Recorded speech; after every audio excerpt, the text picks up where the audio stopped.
Okay. Hello. Good evening. It is nighttime here. I have just completed my nighttime routine. As you can see, I got my head wrap. I'm moisturized, skin looking moisturized. The only thing I have left to do is brush my teeth. But I did want to get on here and record a video because I made a commitment to myself that I would record twice a week, and tomorrow is Friday, so yeah, I just want to get this out there. Normally I do the videos in the morning, which feels a lot better. I feel like a lot more energized and just coherent, but this has kind of been like sitting on my mind for a bit because of an experience I had recently when I was hanging out with a friend. So I figured I would just come on here and chit chat, just get it out there, see what you all are thinking about this topic. Before I start, I'm gonna give a shout out to my detox drink that you'll be seeing me sipping on. Shout out to Norman. Um, this is like bentonite clay, spirulina, honey, green tea, and lemon. Yeah. So I'm trying to get out any metabolites within my body that might indicate that, I might be partaking in some recreational things that some businesses might not want me to be partaking in for their own selfish reasons. It's actually really funny. I was thinking about how,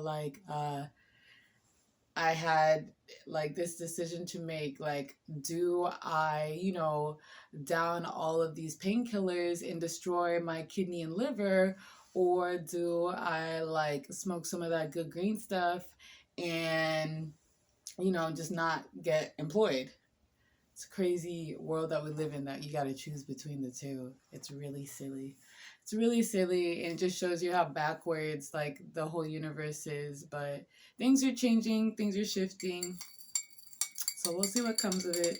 But as for now, I'm gonna just try to do my best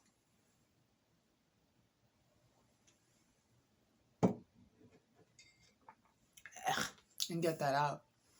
Is my tongue green? A little bit. Okay, so what are we talking about today? Today we are talking about, and don't quote me on this because I'm literally quoting somebody else on YouTube, who I saw say this in a completely different context, but we are talking about the authenticity of our ignorance, or, another title that I've been running through my head is the brilliant idiot, right? And I want to talk about this idea that we have to know everything in order to be valid in what it is we feel is, our identity, our narrative, our legacy, what have you. And the reason that I want to talk about this is because so much of wanting to be correct and wanting to be right no matter what, just coming into the conversation already like defensive with your opinion, has to do with our ego, as we know, and has to do with also like our attachments and our addictions to the people that we perceive ourselves to be, when in reality who we are is nothing but like a conglomeration of all of the experiences that we've had, and then how we choose to define it at any given moment. So you're really not even yourself. You're just a vessel who has these things like experienced through them, and then whatever leaves more of an impact, and based off of our priorities, that's how we decide, okay, this is what makes up who I am. This is who Elizabeth is. I'm not going to say my first and last name here. I almost did, but I'm not going to be silly and out myself like that just yet. So the reason that this came about is I was in a conversation. Okay. Sorry, it cut off. Um, it cut off, and like I'm not used to that. I like when the camera's just like recording and I can just like divulge all of the information I have within my brain, free flow. So we're making adjustments, right? But yeah, so I was having a conversation with a friend, and we're a little bit lit, and I don't exactly remember what kind of cued off the conversation. But shout out to Brittany. That's what I was saying. That's what I was saying earlier. Brittany also gave me this beautiful candle that you see. It's handmade. It has calendula. It's peach and citrus. It had like a beautiful like piece of dried orange or lemon, something like that, at the top of it when I first burned it. It was beautiful. It smells awesome. But yeah, I was speaking with Brittany, and I'm so sorry. I literally can't remember what she was talking about, but we got onto the subject, of slavery. And I'm talking about my upbringing. As you all know, like, I'm Congolese American. And she was like, oh, like, oh, I'm so jealous that, you're from Africa because, you haven't experienced slavery, or that's not a part of like your ancestral legacy. And I was like a little bit triggered because here in America, being able to like have this Black experience qualifies you for, certain access, or certain like,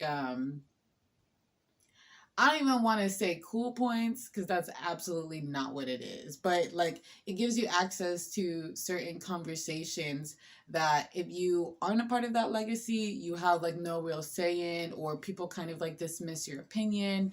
Like, I remember people saying that like my family didn't have like the right to reparations. And I'm sitting there thinking, well, I mean, we're still Black in America. Like, the cops aren't like differentiating between who's like from the Caribbean and who's from like Atlanta. When they see a Black man or a Black woman, they just kind of shoot. So I was triggered, right? I was triggered because who I had made up myself to be was like attached and aligned with like this Black experience. And slavery is ingrained in that experience. And to be told that, like, I hadn't gone through that, or that wasn't a part of my legacy, frustrated me, and I got hyper defensive. And also, in reality, Africans like have experienced slavery. It might be a very different experience than that of like, the global South and like the transatlantic slave trade. But pretty much what I started to do was explain my knowledge of the horrendous crimes that were done upon Congolese people with or through the violence of King Leopold, right? And I was trying to explain, how he came to the Congo and made it his own personal kingdom and enslaved the natives there in order for them to harvest rubber for him, right? And again, remember, I'm lit and I'm triggered and I'm defensive, and I'm sort of just like talking, and all of the information that I had learned and researched is just like coming out, but it's mixed, and it's, and it's warped, and it's kind of perverted, and I'm confused because like I'm not allowing myself to be authentic in my ignorance. I wasn't allowing myself to fully take in what it is that she was saying, and recognize that the conversation that we were having didn't necessarily require me to have to divulge all of this information that I had so that I could be correct, right? If I had just taken a step back and breathed and, collected my thoughts and said, hey, you're right. Like, I understand what you're saying. I understand what you're coming from. The Black experience in America, as far as the legacy of slavery goes, doesn't apply to me. But here is what I know of this, global phenomenon that, all of us within the African diaspora have experienced when it comes to colonialism and oppression. But again, I was too prideful and too caught up in being right that I just started like word vomiting things that didn't necessarily make sense or add up or were factual, just so that she could like feel my pain. And instead of like the conversation being rooted in insight and facts that were historically accurate, it was just rooted in like my own perceived like trauma from this like collective African experience. And it was very dramatic and very like, woe is me, instead of being like a beautiful opportunity for us to just exchange knowledge from our point of views and from the positions that we're both privileged to be in, which is that of Black people who can sit and talk about trauma and not actually be like in the midst of it, right? So that was a very humbling experience for me. And also, this person was younger, right? And there's this, notion that somebody younger than us can't know more than us, right? And and maybe it's not necessarily that, because I have a tremendous amount of respect for anybody who has wisdom to pass on to me, but maybe it's this mentality that because this person is younger, we should be able to also share knowledge with them and school them, or put them on game, or make them hip to something that might not be evident or a part of what they've learned through their experience. So all I know is I'm just like word vomiting and like being my theatrical self. And I just know that it's like not hitting. And at one point, she kind of like fact checks me or pauses the story because she had referred to something as like the rubber wars. And again, instead of truly listening to what she said and allowing myself to be authentic in my ignorance, I was just like, oh, yeah, sure, of course, whatever. Kind of thinking that she's just sort of like adding on to the story, and I'm just going along because I'm not fully being present. I'm not fully allowing my ego to just die and see really like what that exchange was about. But now that I'm here in this seat, I can see that that exchange was about more than the information that we were sharing. It was about, our relationship, our dynamic, and whether or not we were going to be able to be present with one another in truth and in humility. And I was embarrassed that I couldn't humble myself enough to allow for the magic of that experience to take place. Maybe there is so much more insight I could have gained from her in that moment if that had been the case. But I was so hung up on, again, on being right, on proving something, that it felt like more of like a forced interaction than the organic types of conversations and dialogues that we're all seeking when it comes to expanding our knowledge base. So I get home, and it was so beautiful. She's such an intelligent person, right? She's very well versed. She reads a lot, and that's the type of people that we want to be around. And it inspired me to go and fact check what I had said, because I knew that I was just like pulling shit out of my ass, even though I knew I had a truth within what it was that I was saying. I knew how I presented it wasn't factual in a sense that could be impactful for her, right? To actually learn something. So I get home and I'm just up for like an hour doing all of this research. And it was beautiful because what I got from that experience was so much more information than I had even known about my own culture and my own people, right? And it opened my eyes, and it actually corrected a misconception that I had been carrying for so long that actually impacted the nature of others, of my relationships and opportunities that I could have had. But due to, again, my ignorance and my denial of my ignorance and my need to be right, I was completely missing that. And so I'm so fortunate that I could have had that conversation with Brittany, shout out to you, in such a way that allowed me to check myself. And once I was able to check myself, it opened up a new door and realigned me to the truth of not only who I am and be based off of that information, but the legacy that I had been so proud to share, right? So I thought that was very cool.